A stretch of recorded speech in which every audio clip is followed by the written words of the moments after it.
The tension inside the Yamaha garage is no longer a whisper. It's starting to sound like a fracture. When Fabio Quartararo speaks, the paddock listens, and his latest admission lands with real weight. A world champion stepping back from development is not just a personal choice, it's a signal. And right now, that signal points to a project struggling to convince its most important voice. At the heart of this unfolding story is a growing disconnect between Quartararo and Yamaha Motor Company's MotoGP direction. The shift from the long-trusted inline-4 engine to a V4 concept was meant to drag Yamaha back into contention in MotoGP. Instead, it has left the team in a phase that looks less like evolution and more like reset. 3 rounds into the campaign, there's been little for Quartararo to cling to. No breakthrough, no clear step forward, and crucially, no sense of momentum. From Yamaha's perspective, this is a long-term rebuild. They insist the V4 transition is a necessary gamble, one that requires patience and adaptation.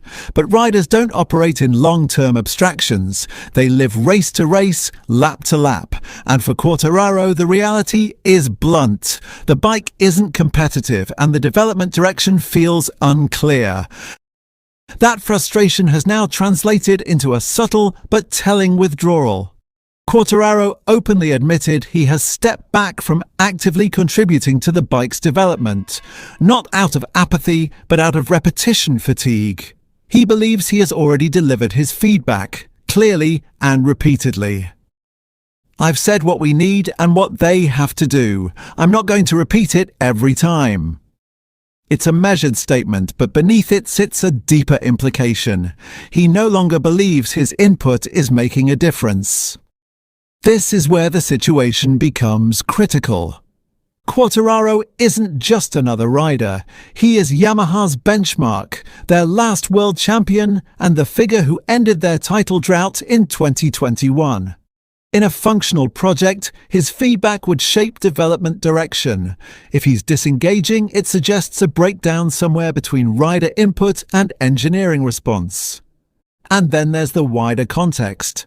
Rumors linking Quartararo to Honda for 2027 have been circulating with increasing intensity. Nothing is signed, nothing confirmed. But in MotoGP, these stories rarely emerge without substance. The timing is particularly telling. A rider stepping back from development while being linked to a rival factory doesn't happen in isolation. Performance-wise, Yamaha's struggles are becoming harder to mask. The gap to the front isn't just about raw speed, it's about trajectory. Other manufacturers are refining winning packages, while Yamaha appears to be searching for a baseline. Quartararo's comment that something big needs to happen wasn't dramatic, it was diagnostic. What makes this situation especially volatile is the clash of timelines. Yamaha is thinking in seasons, Quartararo is thinking in opportunities. At 25 in his prime, he cannot afford to spend multiple years waiting for a concept to mature. History shows that elite riders rarely tolerate prolonged stagnation, especially when competitive seats may be available elsewhere. There's also a psychological layer. Rebuilding from zero is one thing when belief is strong. It's another when results fail to validate the process. The current Yamaha project is asking Quartararo to trust without evidence, and that's a difficult ask for a rider who has already experienced the top. For now, the official line remains unchanged. Quartararo is contracted until the end of 2026, but contracts in MotoGP are only as stable as the performance behind them. If Yamaha cannot deliver a tangible step forward soon, the risk isn't just losing results, it's losing the rider who defines their competitive identity. The coming races will be crucial, not just for points, but for direction. Yamaha must show progress, real, measurable progress, because if the garage continues to run hot without producing results, this quiet distancing from Quartararo could evolve into something far more definitive. And when a rider of his caliber starts looking elsewhere, the rest of the grid pays very close attention. What's unfolding now is not just a technical struggle, it's a test of leadership inside Yamaha Motor Company. The decision to abandon the inline-four philosophy that defined their MotoGP identity for decades was always going to be high risk. But the issue isn't simply the choice of engine configuration, it's the execution, the clarity, and the speed of response. Right now, those elements appear out of sync.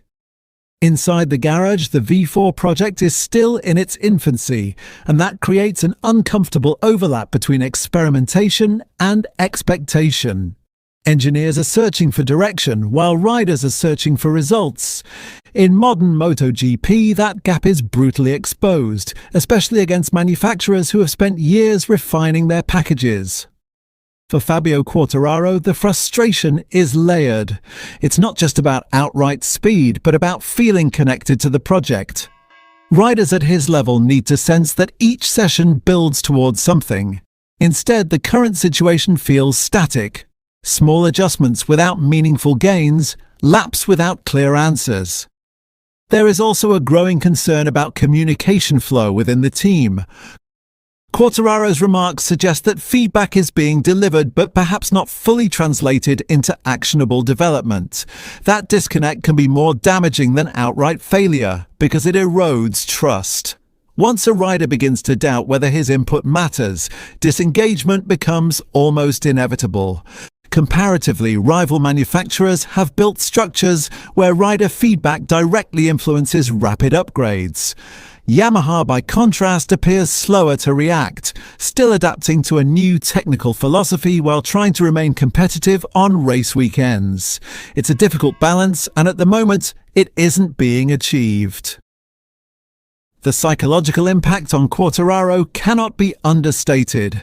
A rider who once dictated races is now fighting deeper in the field, often without the tools to challenge at the front.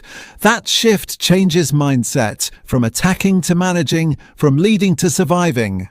Over time, that can drain even the most resilient competitors. Meanwhile, speculation around a potential move to Honda continues to gain traction. Even without official confirmation, the narrative is building. A champion evaluating his options while his current team struggles to provide answers. In the paddock, perception often becomes reality long before contracts are signed. From Yamaha's side, the urgency is increasing. They are not just developing a motorcycle, they are fighting to retain their most valuable asset. Losing Quartararo would not only weaken their rider lineup, but also send a signal to the entire grid that their project lacks competitiveness. Ultimately, the next phase of this story will be defined by action, not words. Yamaha must deliver a clear step forward, whether through performance upgrades, structural changes, or a more defined development path. Without that, the distance Quartararo has started to create may no longer be temporary, but the beginning of a decisive break.